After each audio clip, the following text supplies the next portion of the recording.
r/ask Reddit. What's a life hack that sounds crappy but actually works really well?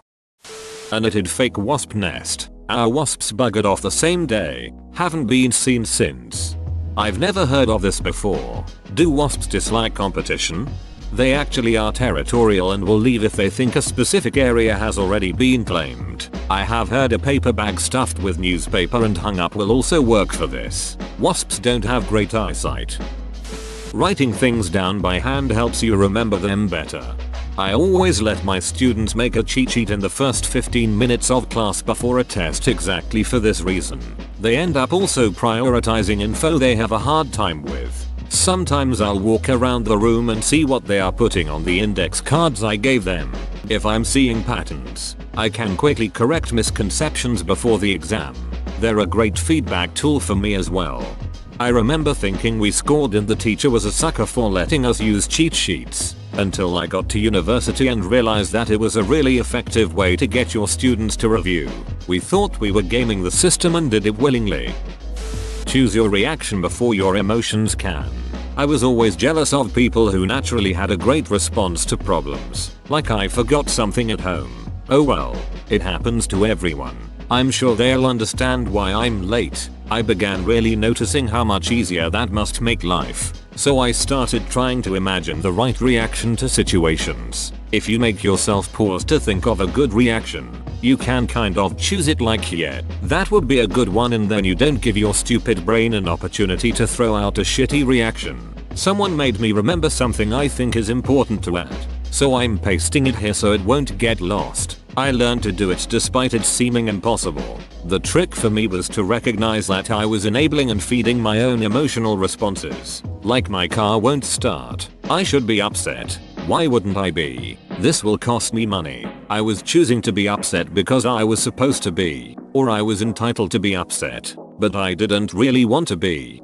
This one's really good, but I imagine takes a lot of effort. It would go a long way to improving mental health though.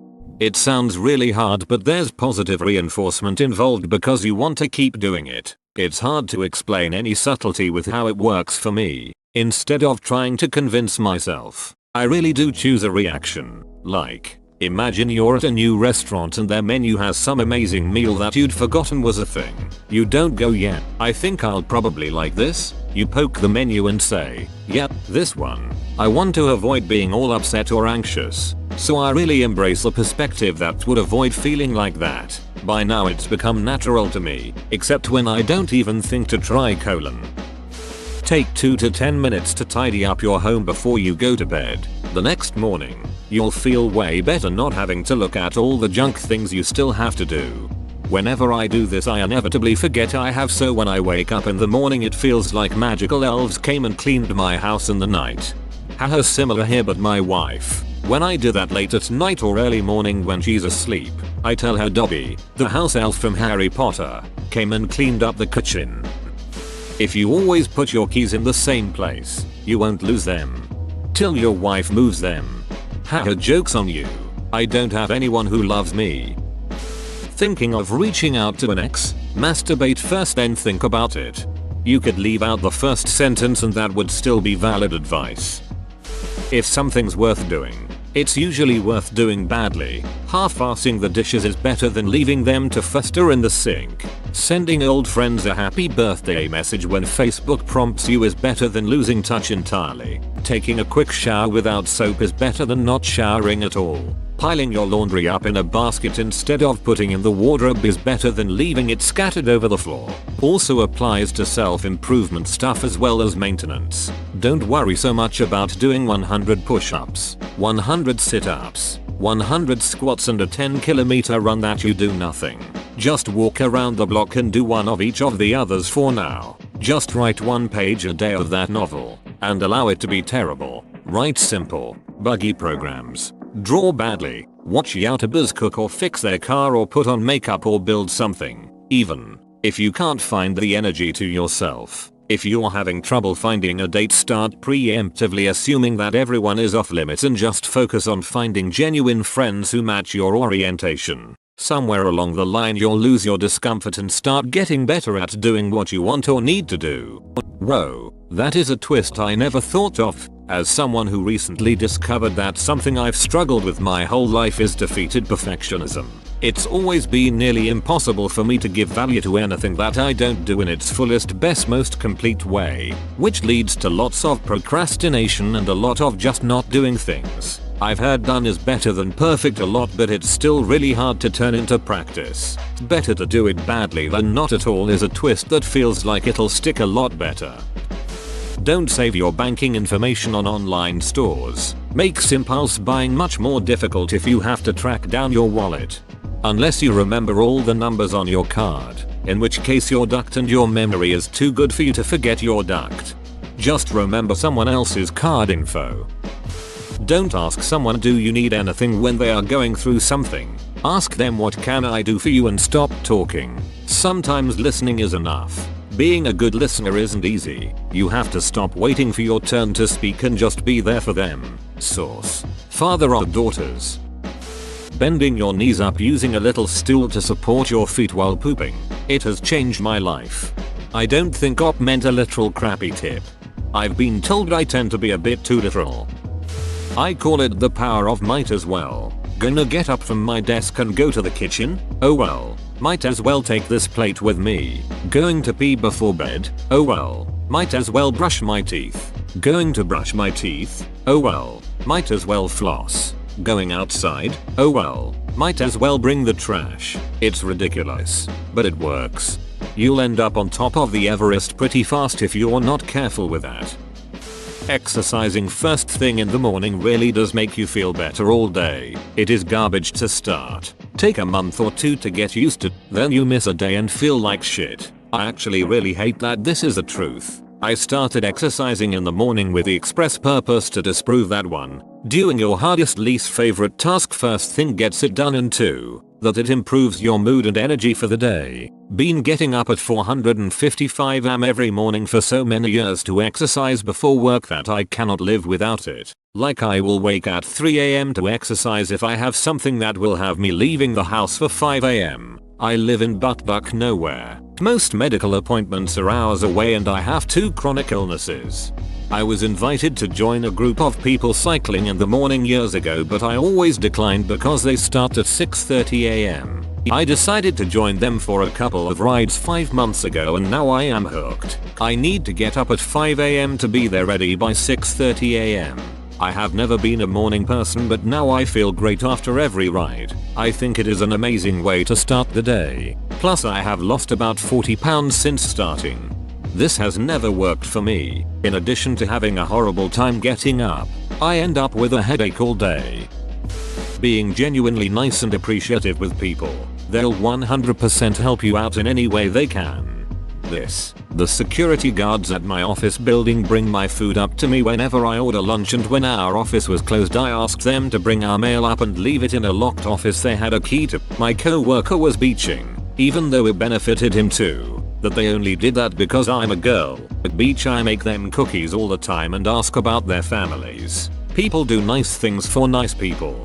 Yeah, whenever I'm having a frustrating issue and need to call customer service I always try to preface with something like, I know this is totally not your fault and I'm going to try to not take it out on you, but I'm frustrated right now, and then treat them respectfully. You have a much higher likelihood of getting your problem resolved in a satisfactory way, because customer service often has a surprising amount of discretionary power.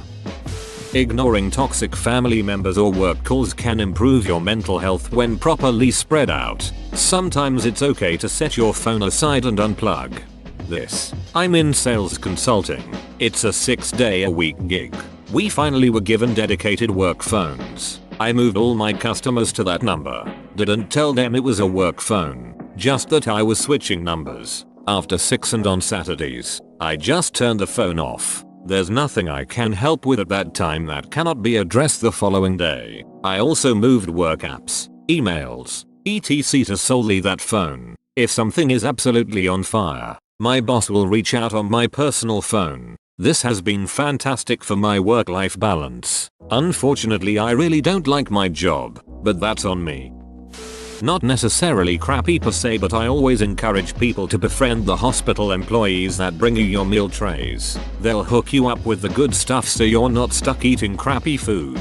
When put like that it sounds kind of manipulative. But yeah, be nice to service workers because a lot of them have to deal with difficult people and you can make their day just by being friendly. Does putting multiple chip bags on the same bag clip count? Cut the clips off of the hangers for pants shorts and use them in the kitchen. You can usually snap them off, but a clean cutting saw will keep you from getting poked. If you keep forgetting if you locked your door/car/lock, do something silly after locking it. It will help you remember if you have to think back. I would always say it's day of the week and I lock the door. The act of figuring out what frickin' day it is helped me remember. I started saying silly instead of stupid, like for example, oh I'm so stupid or that was stupid. I've noticed that it helped improve my self-esteem. I regularly call myself a ducking dumb dunt and my self-esteem is about as low as it can get. I should try calling myself stupid instead. Using leftover bags from grocery stores or whatnot for trash bags. IDKY. But whenever I tell people this, I get a funny look. It works well. Wait, people don't already do this? Stretch every morning. Nothing fancy. Just spine, shoulder, neck and leg stretches should be fine. Breathe deeply while you do it to wake yourself up, especially for people with a sedentary lifestyle or who work in office jobs. This is huge. Don't lose track of your body's flexibility and strength. Feel it stretch every morning, and you will spend the rest of your day, and hopefully your life, with a real ease of movement. You'll feel lighter and stronger. Also, visual cues to remind you to fix your posture and sit with an elongated. Technically you shouldn't say straight spine. Post-it notes everywhere. Notice other people's posture and that'll make you fix yours. Trust me, the smallest movements like lifting boxes or going upstairs, picking things up from the floor, etc., they should never feel difficult. Stretching in the morning helps your body to be ready to perform those tiny day-to-day activities efficiently, without wasting energy. Taking 2 steps at a time when walking up the stairs. You take half the time to get to the next floor, and you get a good glute workout at the same time. That moment when your friend is taking 2 steps to walk upstairs and you feel peer pressured to as well and try to hold back being out of breath once you get to the next floor. Everyone got pissed the last time I sprinted 2 steps at a time. I don't know why. I didn't even hit anyone of the escalator. Befriend the invisible people that everyone overlooks. The hotel maids, the janitor at your office, anyone doing a thankless job that people often look down upon. Treat them like valuable human beings because they are. These are people working far harder than most of us can imagine, taking care of themselves and their families and often barely scraping by. You never know in this life when you're going to be the one interaction that saved someone's life, or at least made it a little bit better for a day or a moment. And you never know when some person who nobody paid attention to could end up being there for you, especially if they know and like you. When you're done eating pickles and still have pickles brine left in the jar, don't spill it out. Cut up a red onion into rings and throw them into the jar. Refrigerate and a couple of days later you have pickled onion rings. Works best with bread and butter type brinimo, but you do you. Dill pickle juice makes a great marinade for the chicken breasts when you're making spicy breaded chicken sandwiches. Smiling in the mirror when you're feeling down. The act of smiling releases molecules in the brain that help relieve stress, pain and sadness.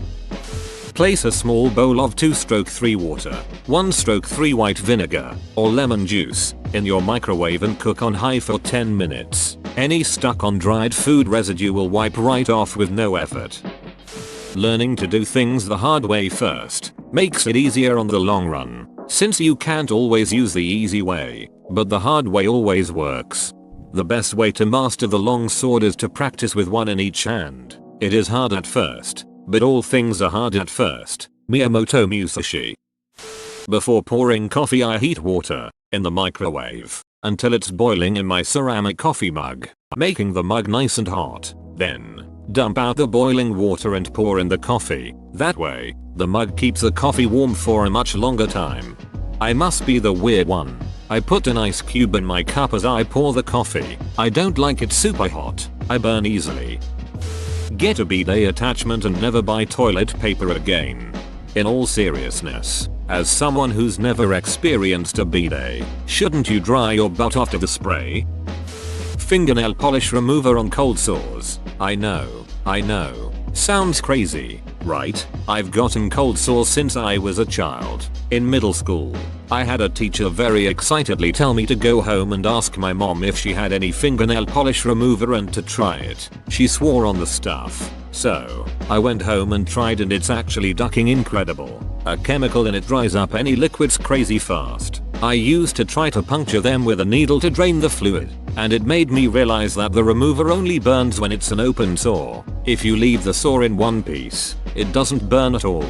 Y'all, it makes them go away crazy fast. All of the medications for cold sores say that if you can get their products on the sores as soon as you can feel it, it'll go away. I've never had any luck with that, but fingernail polish actually does just that. When it's at the stage where it's real bulbous and filled with liquid, that's the best time to use it. Put some on a cotton ball and you'll see a big difference in just a few hours. I've even had entire sores just vanish in about 4 hours after using it. Granted, they were smaller ones. I know it sounds crazy, but try it a few times and you'll never buy actual cold sore medication again. Just before you throw your towel in the laundry after a shower, use it to wipe down all the surfaces in the bathroom, sink, taps, floor, and finally the toilet. It goes in the laundry anyway and helps give the bathroom a quick clean, reducing the need for a deep clean as often. Also a good way to decorate your bathroom with curly hairs. Whoa, you made it to the end? You're a ducking beast. I'll cut you a deal. Smash like and subscribe for more curated content, bruh. It's free and that's a great price.